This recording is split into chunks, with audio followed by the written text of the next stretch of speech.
Domingo Faustino Sarmiento fue pionero en la democratización de América Latina. Tuvo un único enemigo: la ignorancia.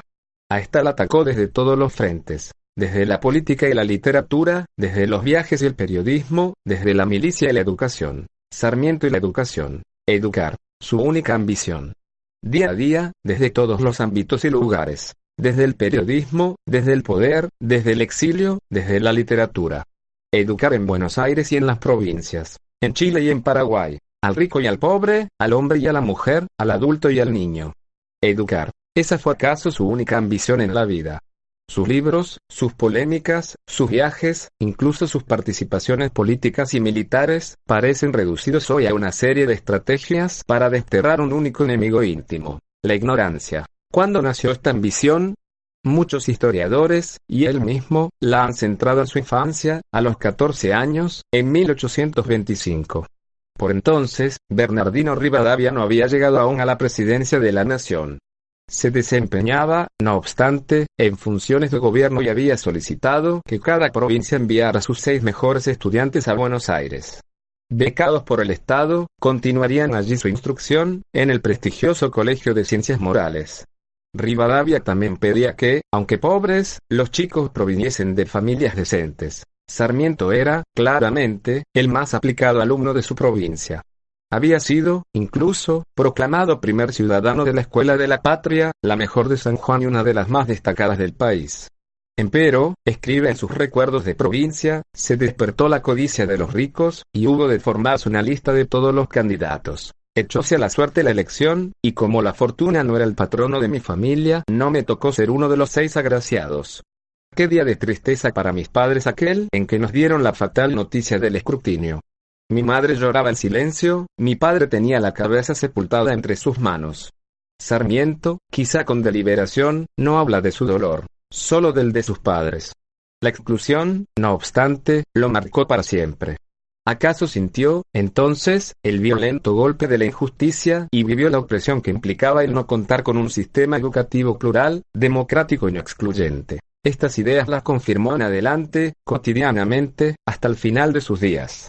Observó, además, que quienes pensaban en el progreso apoyaban a las universidades y, absurdamente, descuidaban la enseñanza primaria. En aquel contexto, y solo en aquel contexto en el que la Argentina se reducía a un país, si esa denominación le correspondía, inequívocamente rural y analfabeto, ese pensamiento denotaba literalmente un signo de pacatería y ceguera, deliberadamente aristocrático, elitista y burgués. Aquella imposibilidad de estudiar en Buenos Aires marcó el fin de su educación formal.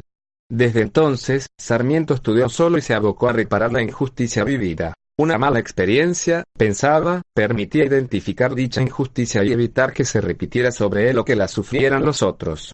Así pensó, en adelante, todo, absolutamente todo lo vinculado a la educación, desde el diseño de los bancos y las aulas hasta los posibles inconvenientes que pudieran generar los efectos del gas carbónico en la respiración de los chicos.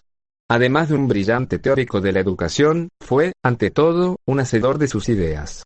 Fue un creador, un fundador de verdaderas escuelas que edificarían un país bajo la precariedad elemental de un árbol, una ronda de chicos y un buen maestro enseñando. Pionero en la pedagogía latinoamericana, educador democrático, Sarmiento trascendió su tiempo, y hoy, sus premisas viven y exigen del presente lo que en el pasado buscaron. Domingo Faustino Sarmiento nació en San Juan el 15 de febrero de 1811, en el 9º mes posterior a la Revolución de Mayo. Hijo de don José Clemente Sarmiento y de doña Paula Albarracín, se creó lo que él mismo llamaba la noble virtud de la pobreza. Mujer industriosa, doña Paula Albarracín había establecido un telar debajo de una de las higueras heredadas en su casa. Don José Clemente Sarmiento era, en cambio, militar y, como su esposa, había sido educado en los rudos trabajos de la época. Arriero de tropa y peón en la hacienda paterna La Bebida. Cada familia es un poema, ha dicho Lamartine, y el de la mía, escribió Sarmiento, es triste, luminoso y útil, como aquellos lejanos faroles de papel de las aldeas que con su apagada luz enseñan, sin embargo, el camino a los que vagan por los campos. A los 5 años ya leía de corrido en voz alta. Tan extraña era esta actitud que lo llevaban de casa en casa, mostrando, ya entonces, sus dotes. En 1816, Sarmiento concurrió a la Escuela de la Patria, la mejor de San Juan y una de las más destacadas del país. Esa fue su única educación formal. En adelante, se educó solo. No fue, naturalmente, un chico más.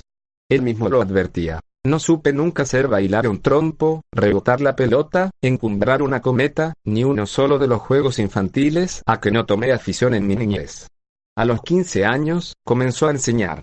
Había llegado a San Luis, a San Francisco del Monte, con su tío el presbítero José de Oro, a fundar una escuela.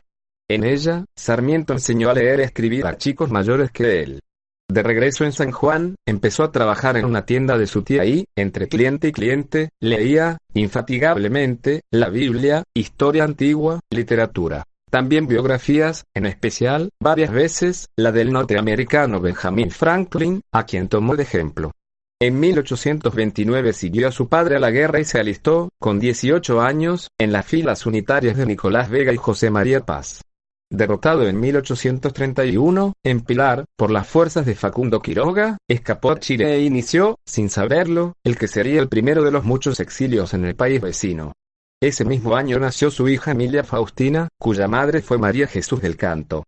También en Chile, Sarmiento trabajó como maestro de la escuela Putaendo y, luego, como dependiente de tienda en Valparaíso. Su situación económica adversa no le impidió, sin embargo, costear sus estudios de inglés. Más tarde, trabajó de minero en Copiapó y contrajo la fiebre tifoidea. Autorizado por el gobernador federal de San Juan, Nazario Benavides, regresó a su provincia en 1839, fundó la primera de sus empresas periodísticas, El Sonda. También, creó el Colegio para Señoritas de la Advocación de Santa Rosa de Lima. Acusado de conspirar contra Benavides, escapó, una vez más, a Chile en 1840. El exilio fue, en esa ocasión, fructífero. Desarrolló hasta 1851 una intensísima labor periodística y escribió gran parte de sus más destacadas obras. En 1856, en Buenos Aires, fue designado jefe del Departamento de Escuelas y, en 1860, ministro de Gobierno y Relaciones Exteriores del nuevo presidente Bartolomé Mitre. En 1862, fue elegido gobernador de San Juan. 3 años después, en 1865, renunció y se radicó en los Estados Unidos, país en el que se desempeñó como ministro plenipotenciario argentino y del que volvió en 1868 convertido, sin contar con partido propio, en presidente de la nación. Recibió la noticia al bajar del barco. Entre sus muchas acciones de gobierno, cabe destacar la creación de 800 escuelas, la incorporación de 70.000 nuevos alumnos a la enseñanza primaria, había solo 30.000, la construcción del Observatorio de Córdoba, el fomento de la inmigración y el importantísimo desarrollo de los sistemas de comunicaciones y transportes. Concluida su presidencia, fue nombrado director general de escuelas de la provincia de Buenos Aires y elegido senador nacional por San Juan. En 1879, el presidente Nicolás Avellaneda lo designó ministro del Interior, cargo que Sarmiento abandonó al poco tiempo. En 1885, Sarmiento fundó la última de sus empresas periodísticas, El Censor, y publicó Vida y escritos del coronel don Francisco J. Muñiz y Vida de Dominito, 1886. Con su salud cada vez más resentida, en 1887 se instaló en Asunción del Paraguay donde, con la sola interrupción de un viaje a Buenos Aires en octubre de ese mismo año, permaneció hasta su muerte, el 11 de septiembre de 1888, a los 77 años. Décadas atrás, había considerado la suya como una vida destituida y contrariada y, sin embargo, perseverante en la aspiración de un no sé qué elevado y noble.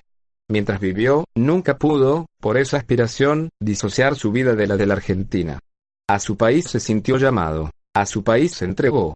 Aplicó así, a cada día, el principio del filósofo alemán Gottfried Wilhelm Leibniz, que tanto amaba. El presente, hijo del porvenir, engendra el futuro. Filtro, entonces, de lo que había heredado, Sarmiento cedió su vida al futuro, en el que luminosamente aún vive.